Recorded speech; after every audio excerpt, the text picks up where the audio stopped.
नमस्कार साथियों, मेरा नाम है जितेश और आप जुड़े हैं सफल विद्यार्थी के YouTube चैनल से।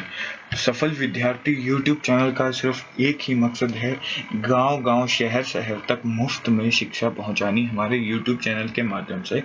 तो आशा है कि आप हमें सपोर्ट करेंगे और हम आपको ऐसा ही बढ़िया कंटेंट डालते रहेंगे। तो आज का हमारा टॉपिक रहेगा प्रेसिडेंट यानी कि भारत के राष्ट्रपति के बारे में। तो राष्ट्रपति के बारे में हम जानेंगे कि राष्ट्रपति का पद क्या है, इससे जुड़े भारत के संविधान में अनुच्छेद देखेंगे, इसके ऊपर शक्तियां देखेंगे, इनका निर्वाचन कैसा होता है, इनकी क्षमा शक्ति, क्षमादान करने की शक्ति, सभी इनसे जुड़े सभी अनुच्छेद हम देखेंगे। आपातकालीन अनुच्छेद भी हम देखेंगे शामिल इसमें।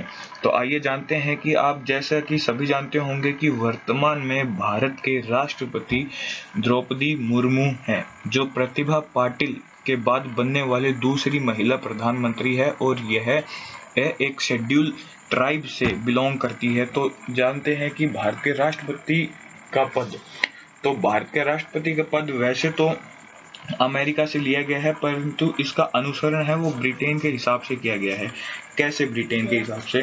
कि जो ब्रिटेन का पद है वो राष्ट्रपति का पद है वो क्राउन के हिसाब से चलता है। क्राउन का मतलब होता है कि परंपरागत हिसाब से चलता है, परंतु भारत में लोक गणतांत्रिक तरीके से राष्ट्रपति का चुनाव होता है।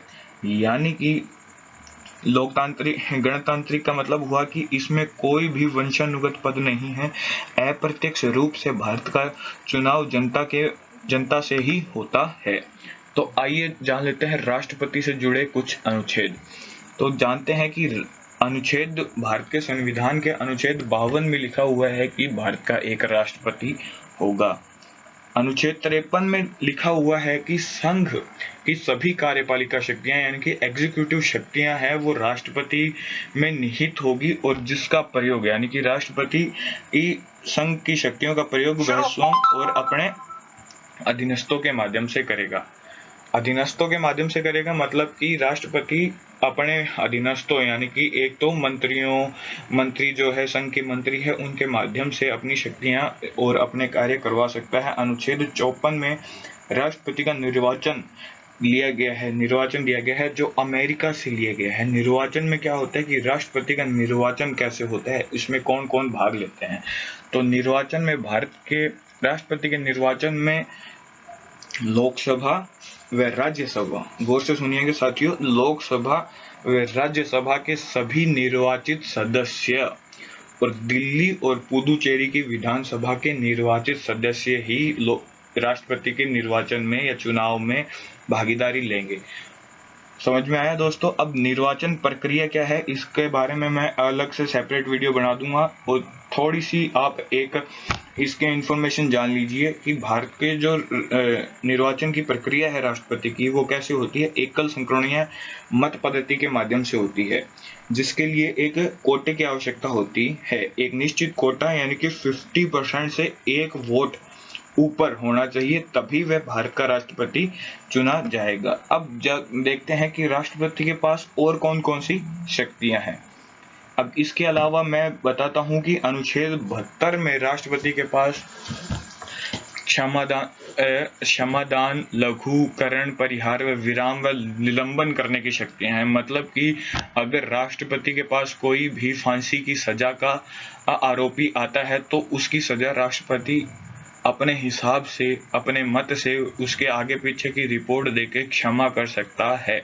अगर एससी ने, सुप्रीम कोर्ट ने यह दे दिया हो कि इस बंदे को या बंदी को या ग्रुप को जो भी फांसी की सजा देनी है तो राष्ट्रपति उसको माफ कर सकता है। सजा को कम भी कर सकता है, सजा को बढ़ा भी सकते हैं, उस पे एकदम स्टे लगा सकते हैं और निलंबन भी कर सकते हैं। निलंबन का मतलब हुआ कि अगर कोई महिला है जो प्रेग्नेंट है और कोई भी बुजुर्ग या तबीयत से संबंधित कोई भी बीमारी हो तो उसके लिए कोई निलंबन कर सकता है उसकी सजा को। अनुच्छेद 111 सबसे इम्पोर्टेंट अनुच्छेद है दोस्तों। इसमें क्या होता है अनुच्छेद 111 में कि कोई भी विधानसभा, कोई भी चुनाव, कोई भी सॉरी, मेरे से थोड़ी गलती हो गई, कोई भी कानून बनता है जो राज्यसभा और लोकसभा से पारित होकर आता है वो विधेयक का नाम देता है।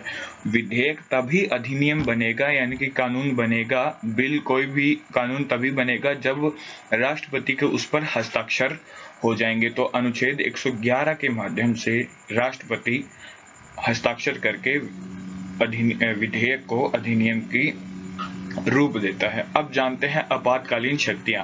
जैसा कि आपने छठी, सातवीं, आठवीं, नौवीं लगातार पढ़ते ही आए होंगे पॉलिटिकल साइंस की बुक में कि अनुच्छेद 52 से 60 तक आपातकालीन विषय होते हैं जुड़े हुए संविधान में। तो आइए जान लेते हैं 352 में क्या है। युद्ध, बाह्य आक्रमण तथा सशक्त विद्रोह है।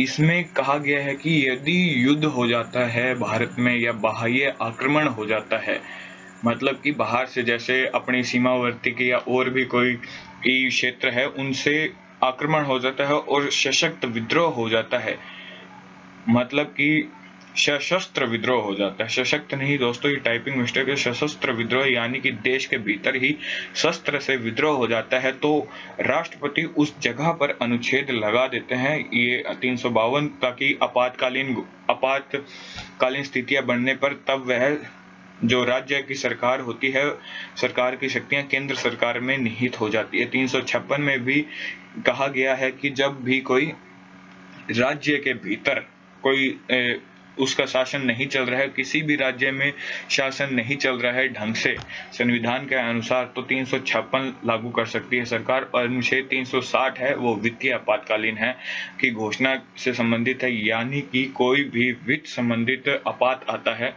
तो उसके लिए ये वित्तीय आपातकालीन की घोषणा है। धन्यवाद। इसी टॉपिक से जुड़ी और कुछ जानकारियां मिलेंगे नेक्स्ट किसी वीडियो में। धन्यवाद।